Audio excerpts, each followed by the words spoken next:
To discuss more, we're joined now by Howard Eissenstat, a Laurentian Associate Professor of Middle East History at St. Lawrence University, as well as a non-resident scholar at Stockholm University Institute of Turkish Studies. Howard, thanks so much for being with us on I24 News today. How is this rivalry adapting? What's changed that makes Turkey more than simply another country with hostile rhetoric toward Israel? I think that the hostile rhetoric has kind of always been there.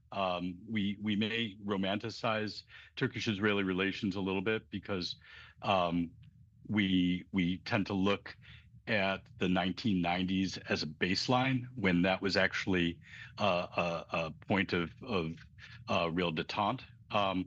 By and large, Turkey has always treated Israel as sort of a country that needs to be kept at arm's length. I think that's intensified in part because of domestic politics, in part because it gives Turkey a rationale for greater assertiveness in the region. Obviously, that has intensified greatly since October 7th. Well, are we starting to see any rival regional blocs taking shape? You have Greece buying this major Israeli air defense system, while Turkey is building closer military ties with Egypt and Syria. Are we seeing this sectioning off by chance? I think that there's two things going on. In the Eastern Med, certainly Greece and Cyprus have looked at Israel as an important counterweight to Turkey. At the same time, I think that in part because of Israel's own policies, in part because of Turkey's efforts at representing itself in the region, Turkey has become a more prominent part of power dynamics within the Arab world. And it's not just Egypt or Syria. It's also the Saudis are looking at Turkey with new eyes. The Emiratis, the Kuwaitis. It's much broader than that. Well, you've argued that neither side wants any war, at least in the near future, but there's a major risk of miscalculation.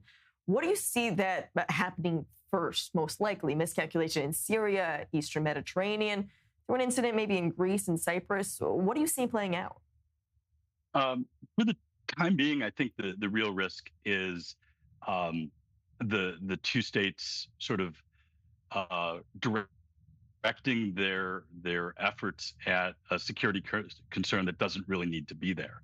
I think that there was a real risk of confrontation in Syria, and I was pleased to see the Trump administration intervene pretty forcefully to create de-escalation systems there. And I think that prevented a potential crisis.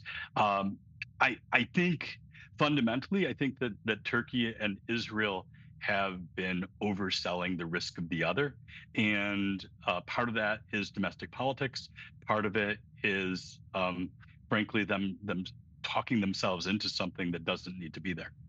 Off of that note, overselling the risk, perhaps, Iran has been the main regional threat from Israel's perspective for years. But now that Iran is weakened, is Turkey genuinely becoming Israel's next strategic challenge? I think that one of the risks of being a regional hegemon, as Israel has been for many years, is that you're constantly looking for new risks, and that there's a sort of strategic logic to that creates that has the potential to create dangers that don't need to be there. I think that Turkey and Israel are both ambitious states. They both have shown a clear willingness to work beyond their borders to assert their strategic interests. So I think that there's potential for risk there. But I also think that they have enjoyed trade ties. Some of Israel's longtime regional partners, the Saudis, the Emiratis, are also Turkey's regional partners. So I don't think it's a done deal that there's a conflict. I think that there's a risk of it, and I think that This sort of talking up the risk is dangerous. risk of miscalculation, it seems, for us to keep an eye on. Howard Eissenstat, great to have you with us on I24 News. Thank you. Thank you. Well, President Trump may soon